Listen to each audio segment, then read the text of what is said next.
Hello friends, मैं Amit Verma, senior clerk in Indian railway. आप सभी लोगों का अपने YouTube channel railway info express में स्वागत करता हूं। तो आज मैं आप लोगों को इस वीडियो में बताऊंगा जो जूनियर क्लर्क की जो पोस्ट है एनटीपीसी में, उसकी क्या वर्क प्रोफाइल रहती है और इसमें क्या प्रमोशन आप लोगों का कैसे कैसे प्रमोशन होता है। एंड लास्ट में आप लोगों को बताऊंगा जूनियर क्लर्क की जो सैलरी होती है वो कितनी बनती है आप लोगों की। तो सबसे पहले हम लोग बात कर लेते हैं वर्क प्रोफाइल की। जो जूनियर क्लर्क की जो पोस्ट होती है, ये एक मिनिस्ट्रियल पोस्ट होती है और लेवल 2 में आप लोगों की पोस्ट होती है, 1900 ग्रेड की जॉब होती है। ये कोई फील्ड जॉब नहीं होती, आप सभी लोगों को पता है कि ऑफिस वर्क रहता है इसमें और स्टेबल गवर्नमेंट जॉब रहती है, इसमें कोई ज़्यादा ट्रांसफ़र वगैरह भी नहीं होते हैं आप लोगों के।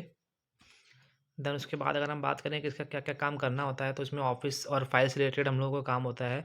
जैसे फाइल्स बनाना, उनको मेंटेन रखना, नोटिंग और ड्राफ्टिंग प्रिपेयर करना और जो आप लोगों के जो सीनियर स्टाफ होते हैं, उनको असिस्ट करना। इसमें आप लोगों को कंप्यूटर और डेटा एंट्री की नॉलेज ज़रूर होनी चाहिए, क्योंकि यहाँ पे आप लोगों को मोस्टली काम अब जो है ऑनलाइन ही होता है, तो इसमें एम्प्लॉय को डेटा एंट्री का काम भी करना पड़ता है और जो अटेंडेंस और लीव रिकॉर्ड्स आपको मेंटेन करने पड़ते हैं।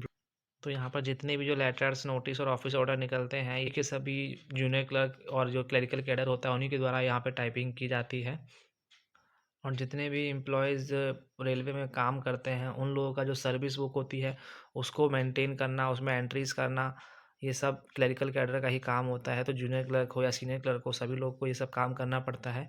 प्रमोशन वगैरह जितना लोगों का होता है, जैसे कि कोई एम्प्लॉयी है रेलवे का, उसका प्रमोशन कराना, ट्रांसफ़र डिटेल्स वगैरह, ये सभी की सब जो मेंटेनेंस जो किया जाता है, क्लरिकल कैडर के द्वारा ही किया जाता है। इंक्रीमेंट किसी का लगता है, तो वो सब क्लरिकल कैडर ही करता है, इंक्रीमेंट और मेडिकल रिकॉर्ड्स।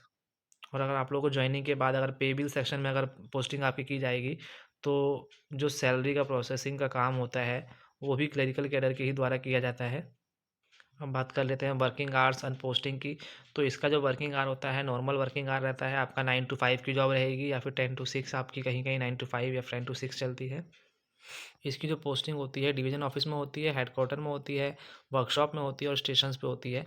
अगर आप लोगों की पोस्टिंग डिवीज़न ऑफिस या हेडक्वार्टर में होती है, तो वहाँ पे आप लोगों को 5 डे वर्किंग होती है, यानी कि मंडे टू फ्राइडे आप लोगों को जाना होता है। अगर किसी की पोस्टिंग वर्कशॉप या फिर स्टेशन पे रहती है, तो वहाँ उस केस में क्या होता है कि आपको सैटरडे भी आप लोगों की वहाँ पे वर्किंग वर्किंग आवर रहता है, तो वहाँ पे आपको 6 डे वर्किंग रहती है। नेक्स्ट अगर हम लोग बात करें इसमें प्रमोशन की, तो जो भी जूनियर क्लर्क अगर जॉइनिंग करते हैं जूनियर 1900 ग्रेड पे में, तो उसके बाद उन लोगों का प्रमोशन होता है एज ए सीनियर क्लर्क, जो लेवल 5 की पोस्ट होती है। इसके लिए आपको डिपार्टमेंटल एग्ज़ाम क्लियर करना पड़ता है, तभी आप लोगों का ये सीनियर क्लर्क में प्रमोशन होगा। देन उसके बाद आप लोगों का होता है लेवल 6 ऑफिस सुपरिटेंडेंट। इसमें भी आप लोगों का 20% जो है एग्ज़ामिनेशन के थ्रू होता है एंड 80% आप लोगों का सीनियरिटी कम सूटेबिलिटी मतलब देखी जाती है। जो भी सीनियर होते हैं, उनको पहले यहाँ पे प्रमोट किया जाता है ओएस की पोस्ट पर। देन उसके बाद आप लोगों का आता है लेवल 7 चीफ ओएस सुपरिटेंडेंट। ये 100% यहाँ पे आपका सीनियरिटी कम सूटेबिलिटी ही देखी जाएगी, यहाँ पे कोई एग्ज़ाम नहीं होता है। और इसके बाद आप लोग का चीफ ओएस की जो पोस्ट होती है, अब जो लेवल 8 और 9 भी है, वहाँ तक भी आप लोगों को प्रमोशन किया जाता है। यहाँ पे मैं आप लोगों को एक और बात बता देता हूँ कि जैसे ही आप लोग 42 ग्रेड पे यानी कि ओएस बन जाते हैं लेवल 6 पर, और इसमें अगर आप 5 ईयर की सर्विस अगर आप अपनी कंप्लीट कर लेते हैं, तो आप एपीओ की जो इंटरनल एग्ज़ाम जो होता है, इसके लिए आप एलिजिबल हो जाते हैं और आप अपना एग्ज़ाम दे करके एपीओ भी आप डायरेक्टली बन सकते हैं। तो आप सीधे ही यहाँ से क्लरिकल कैडर से प्रमोशन ले करके आप ग्रुप बी ऑफिसर तक आप यहाँ पे बन सकते हैं। लास्ट हम लोग बात कर लेते हैं आप सैलरी की। यहाँ पर आप लोगों का बेसिक पे जो रहता है 19,900 रहता है और डीए अभी 58% है, तो अभी आप लोगों का डीए बनेगा 11,542। और एक्स सिटी में आप लोगों का जो एचआरए रहता है वो 30% रहता है, तो अगर 30% आप इसका कैलकुलेशन करेंगे तो आपका 5,970 रुपये बनेगा। और जो ट्रांसपोर्ट अलाउंस जो आप लोगों का एक्स सिटी में रहता है, वो आप लोग का रहता है 1325 प्लस डीए, तो वो आपका निकल के आएगा 2,093 रुपये। ग्रॉस सैलरी आप लोग की बनती है, वो बनती है आपकी 39,505 रुपये एक्स कैटेगरी सिटी में। और जो डिडक्शन आप लोग का होता है, टोटल 10% डिडक्शन होता है यहाँ पे आपका बेसिक और डीए का। तो डिडक्शन आप लोग का होता है 3144 रुपये और नेट पे आप लोगों को मिलेगा एक्स सिटी में 36,361 रुपये। इसी तरीके से आप लोगों का वाई कैटेगरी सिटी में यहाँ पे आपका एचआरए केवल कम हो जाएगा 20%। जो आप लोगों का ट्रांसपोर्ट अलाउंस है, वो भी यहाँ पे आपको 900 प्लस डीए रहेगा। तो यहाँ पे टोटल आपका ग्रॉस बनेगा 36,844 रुपये। डिडक्शन होकर के आप लोग को जो नेट पे मिलेगा वो मिलेगा 33,699 रुपये।